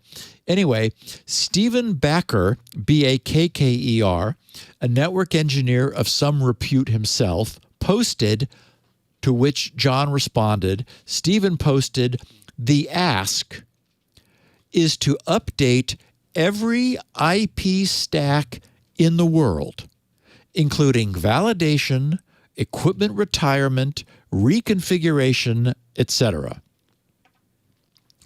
And John took this in good spirit and appeared unruffled. He makes a number of valid points while presenting and stating a well-thought-out case for hugely reducing the Internet's current Bogon bloat. So I felt it was worth hearing John out. The purpose of the preamble was to create a foundation and context for understanding John's reply. Here's what he wrote. He said, in response to Stephen Bakker's, the ask is to update every stack in the world, he says, "This raises a great question. Is it even doable? What's the risk? What will it cost to upgrade every node on the internet? And how long might it take?" He said, "We succeeded in upgrading every end node in every router in the internet in the late 90s and early 2000s when we deployed CIDR, C-I-D-R, meaning that networks would no longer be strictly Class A, Class B, Class C, meaning /8s, /16s, and /24s, but rather that boundary could be variable. He said it was doable. Of course, let's also remember that was back in the late 1990s when a lot was doable that you could argue, we didn't all have little IP stacks in all of our plugs and light bulbs and widgets around our homes back then. He said it was doable. We know that because we did it. And if we hadn't done it, the internet would not have scaled to world scale. And that's certainly the case if you couldn't arbitrarily divide address spaces down, if you had to allocate in huge chunks. He said, so today, if we decide that unicast use of the 268 million addresses in 240/4 is worth doing, we can upgrade every node. Okay, maybe, but that's what he said. He said, if we do, we might as well support unicast on the other 16 million addresses in 0/8, and the 16 million in 127/8, and the other about 16 million reserved for 4.2 BSD's pre-standardized subnet broadcast address that nobody has used since 1985. And take a hard look at another 100 million addresses in the vast empty multicast space that have never been assigned by IANA for anybody or anything. Adding the address blocks around the edges makes sense. You only have to upgrade everything once. But the 268 million addresses becomes closer to 400 million formerly wasted addresses. That would be worth half again as much to end users compared to just doing 240/4. So the point he's making there is a lot of Bogon bloat, and if we're going to make a change, let's make a comprehensive change. He says, it may not be worth it to you or to your friends, but it would be useful to a lot of people, hundreds of millions of people who you may not even know, people who didn't get IP addresses when they were free, people outside the US and Europe who will be able to buy and use them in 5 or 10 years, rather than leaving them unused and rotting on the vine forever. We already know that making these one-time patches is almost risk-free. 240/4 unicast support is in billions of nodes already, without trouble. Linux, Android, macOS, iOS, and Solaris all started supporting unicast use of 240/4 in 2008. Most people, even most people in Nanog, didn't even notice. 0/8 unicast has been in Linux and Android kernels for multiple years, again, with no problems. Unicast use of the lowest address in each subnet is now in Linux and NetBSD. Recently, see the drafts for specifics. He says, if anyone knows of security issues that we haven't addressed in the drafts, please tell us the details. He said, there's been some arm waving about the need to update firewalls, but most of these addresses have been usable as unicast on LANs and private networks for more than a decade, and nobody's reported any firewall vulnerabilities to CERT. Given the low risk, the natural way for these unicast extensions to roll out is to simply include them in new releases of the various operating systems and router OSs that implement the Internet protocols. It's already happening. We're just asking that the process be adopted universally, which is why we wrote Internet drafts for IETF. Microsoft Windows is the biggest laggard. They drop any packet whose destination or source address is in 240/4. When standard said 240/4 was reserved for what might become future arcane, for example, variable length, anycast, 6-4, etc., addressing modes, that made sense. It doesn't make sense in 2021. IPv4 is stable and won't be inventing any new addressing modes. The future is here, and all it wants out of 240/4 is more unicast addresses. By following the normal OS upgrade path, the cost of upgrading is almost zero. People naturally upgrade their OSs every few years. They replace their server or laptop with a more capable one that has the latest OS. Laggards might take 5 or 10 years. People's home Wi-Fi routers break or are upgraded to faster models, or they change ISPs and throw the old one out every 3 to 5 years. A huge proportion of end users get automatic over-the-net upgrades via an infrastructure that had not yet been built for consumers during the CIDR transition. Patch Tuesday could put some or all of these extensions into billions of systems at scale for a one-time fixed engineering and testing cost. We've tested major routers, and none so far require software updates to enable most of these addresses, except on the lowest address per subnet. At worst, the ISP would have to turn off or reconfigure a Bogon filter with a config setting. Also, many Martian addresses, those are also Bogons, Bogon lists are centrally maintained and can easily be updated. We have found no ASIC IP implementations that hardwire in assumptions about specific IP address ranges. If you know of any, please let us know. Otherwise, let's let that straw man rest. Our drafts don't propose to choose between public and private use of the newly usable unicast addresses. So the prior subject line that said unicast public was incorrect, he said. Since the kernel and router implementation is the same in either case, we're trying to get those fixed first.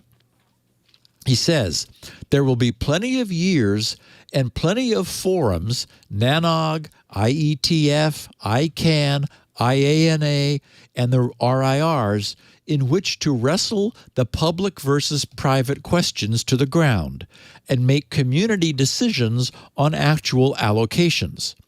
But if we don't fix the kernels and routers first, none of those decisions would be implementable. Finally, as suggested by David Conrad, there is a well-understood process for de-bogonizing an address range on the global internet once support for it exists in OSs. Cloudflare used it on 1.1.1.1. Ripe used it on 128/16 and on 2A10::/12, an IPv6. You introduce a global BGP route for some part of the range, stand up a server on it, and use various distributed measurement test beds to see who can reach that server. When chunks of the internet can't, an engineer figures out where the blockage is and communicates with that ISP or vendor to resolve the issue. Lather, rinse, and repeat for a year or more until reachability is high enough. Addresses that later end up allocated to private address blocks would never need 100% global reachability, but global testing would still help to locate low-volume OS implementations that might need to be updated. Addresses purchased to number retail cell phones need not be as reachable as ones listed on public-facing servers, etc. The beauty of a market for IP addresses, rather than one-size-fits-all allocation models, is that ones with different reachability can sell for different prices at different times into different niches where they can be put to use. Signed, John. And I like his argument. The gist of it is that we have nothing to lose by immediately changing some of today's long-established IPv4 standards. Essentially, they're just set-asides. IPv4 has clearly outgrown its original design, which deliberately incorporated a lot of waste that once seemed insignificant. You know, that's the only reason you'd give, a university or a project a /8. It's like, here you go, have some IPs. But that waste is not insignificant today. IP stack vendors will be formally notified that the IETF is changing a bunch of definitions which affect a handful of mostly unused IPv4 space. All that's needed are some tweaks to their OS's default routing table. Engineers simply need clear guidance and specification to do whatever they need to do. Last week, we noted that F5 Network's big IP systems were currently using some of the space under 127 that's now slated to become routable. But the entire 127.0/16 network remains local and non-routable.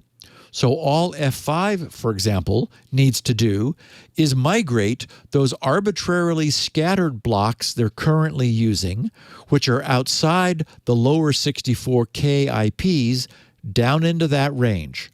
Once that's done, they'll know that if the routability of 127/8 should ever change, they'll already be compatible. And there's no reason for them not to change that today, since it will be completely compatible with our current system. The other thing I appreciate about John's post is his sense of time. Everyone is always in a hurry, and 10 years sounds like forever. But it'll be here before we know it. And when we get there, it would be nice to find that 419 million more IPv4 addresses have been widely usable for some time. I think the point is, it's entirely possible that it might never happen, but it can never happen if we never make it possible. And making it possible is not difficult or expensive. So a different look at the same issue. And I think it's one that makes sense. You know, Microsoft will change their routing table. Linux, Mac, iOS, a whole bunch of other OSs largely already have. And once this is, tested and is widespread enough, those new blocks of IPs can be made available. So anyway, Bogons Begone. I think really it just says that, we were giving them away like crazy and setting them aside, and there's been no need to set them aside for quite a long time. So you amend what you said last week about this being a potential disaster? You think you agree with his point of view that doing this, isn't it going to be painful for 10 years? So last week I wasn't thinking of it, obviously, the way he is. Yeah. Last week I was imagining that in a year, for example, or 6 months, like the IETF was going to make the declaration and say everybody needs to change, and we're going to start handing out those 127.star IPs, in 2022 or 2023 But if we wait or 10 something. years, Right. it'll be a minimum amount of pain because by then we'll all be used to the idea. Correct. We'll and have fixed all the systems that might be. Well, yeah. So the natural turnover in equipment will have rendered these things accessible. And the other point he made is it's different to be a server on an IP than to be, for example, a cell phone on an IP. Right. The server, because it's offering services to the entire internet, needs to be reachable by the entire internet. An IP that an ISP has given to a cell phone, it needs to be reachable to the IP. So it's a different bar of accessibility. And so the point is, he says, you don't. It's like, yes, certainly the 240/4 IPs. There's no reason not to use them, except Windows needs to get changed because right now it's stomping on that entire network in its routing table. If you do a route print in Windows, you'll see 240.0.0.0 is like it's got 4 entries. It just won't go anywhere. But none of the other OSs do. And we know that Microsoft could change that in 2 weeks in December's Patch Tuesday. So I guess I can see his point. If you're not in a hurry, then it makes sense to lift the barrier, make it official, and see what happens. But if you don't do that today, it will never happen. And we will then forever be wasting 400 and however many it was IPv4s that could be useful to some people. And as he says, it's easy to say, oh, go use IPv6. But it's, obviously a lot of people don't want to for whatever reason. So anyway, I wanted to show and share the flip side of this, which is that, okay, maybe it looks like something worth doing. Again, no one's being forced to do it, but if we don't allow it to happen, it can never happen. Okay. I like it. So there. We've just changed the timeline. That's really, we're looking at a larger scale. We've said, okay, it's not practical to do it tomorrow. Obviously. Maybe it will happen by itself in 10 years. Right. Although, somebody pointed out, at the rate we're going to IPv6, we should be there in about 500 years. Maybe we should just wait till then. Exactly. Okay.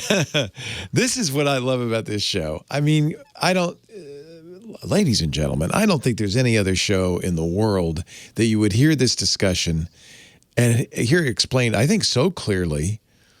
And by the way, kudos to Steve for looking further into this after talking about it last week. I love it. There's a real benefit to this show. Thank you for doing it. I appreciate it, Steve. I hope more people listen to it. There's a couple of ways you can consume it. You can, of course, watch us do it live. I think a lot of people do. I hope you would still download it because we don't really count the live views. But if you want to watch us do it live, kind of like behind the scenes, go to live.twit.tv of a Tuesday afternoon right after MacBreak Weekly. It's probably around 1:30 p.m. to 2 p.m. Pacific. That'd be about 4:30 p.m. Eastern Time. That would be 21:30 UTC. You could watch us do it live, chat with us live at irc.twit.tv or in the Club Twit Discord. Then, of course, after the fact, you can get it from Steve. Steve's got copies at his site, grc.com. The edited versions in some unique formats, too. The 16 kilobit version. He commissions Elaine Ferris to write transcripts. Now, that takes, about 5 days a week for her to do? She really does hurry them out. Thank you. Normally to do Tuesday, like Thursday afternoon is our typical turnaround. Check those out. Plus 64 kilobit audio. That's at grc.com, Steve's website. The Gibson Research Corporation, now pared down to a mere 3 people, but they've been there for decades. That's really awesome. That's really awesome. It is 3 people, right? I mean, basically. It is 3 people. Yeah. 3 people. Yeah. Yep. That's awesome. For 30 years, you got the right 3 people, 30 plus. Yeah. You can also find, while you're there, so many great free things, information about Squirrel, his, I think, brilliant login system that, I don't know if anybody's going to adopt it, but some of us, we have, but I don't know if the world's going to adopt it, but it's there if you need it. You can also get the one thing that makes Steve money, which is SpinRite, his bread and butter. The world's best mass storage, maintenance, and recovery utility. You can get it right now. 6.0 is the current version. But if you buy 6.0 now, you'll get a free upgrade to 6.1, and you get to participate in the development of it, which has been ongoing. But I think we're seeing the light at the end of the tunnel. Yeah, I'm very excited. No promises, but soon. There's also, just like I said, a bunch of free stuff there, including a chance, if you want to leave them feedback, you can leave them feedback there at grc.com/feedback. Probably better to DM him on Twitter. Those are open. His Twitter handle, at SGGRC. SGGRC. Steve is, of course, also very kindly letting us put it on our website, twit.tv/SN. You can get audio and video there. There's a YouTube channel. You can watch the show there. I think it's youtube.com/security-now-show. Maybe. Anyway, if you go to youtube.com/twit, the links to all the show, individual show channels are there. Easiest way to get it, maybe subscribe in a podcast client. That way you'll get it automatically every week. Even if you watch it live, do that, please, for us, because we do count those downloads, and that helps us. All you have to do is find a podcast client you like, Pocket Cast, Overcast, Apple's Podcast, Google's Cast. There's tons of them. And subscribe. And if your client allows reviews, please. You heard this show. See, you know how good this is. Give it a 5-star review. Let other people find it. Help them find it. Because everybody ought to be listening to Security Now. Now in its 18th year, I don't know how many years it is, 17? We're in 17. Yeah, feels like year 17. Yeah, we're a teen. We're soon to be an forever. adult. Yeah, we're going to be an adult. So thank you, Steve. Have a wonderful week. Wheel of Time, good show on Amazon Prime, by the way. I heard you talking about it. You said that the first couple episodes were not quite there, but you really liked what they've done. It's often the case, especially for a big saga. The first few episodes, it takes a little while to get into it. But episode 4, which they just aired on Friday, was amazing. Cool. Even if you haven't read the book, I think it's very good. So I love the books. People who grew up reading the Wheel of Time series love the books. I don't think they'll be disappointed by the show. And a lot of people who haven't read the books think the show's good. It's on Amazon Prime, Wheel of Time. Cool. Thank you, Steve. Okay, buddy. On with the debogonization. See you in December. See you in December. Bye. Have you ever read a tech news story and thought to yourself, man, I would love to talk to the person who wrote this to find out more information? Well, that's exactly what Micah Sargent and I, Jason Howell, do each and every week on Tech News Weekly. We read the stories that matter to us, we reach out to the people making and breaking the tech news, and we invite them on to tell their story. And you can find it at twit.tv. Look for Tech News Weekly every Thursday. Security.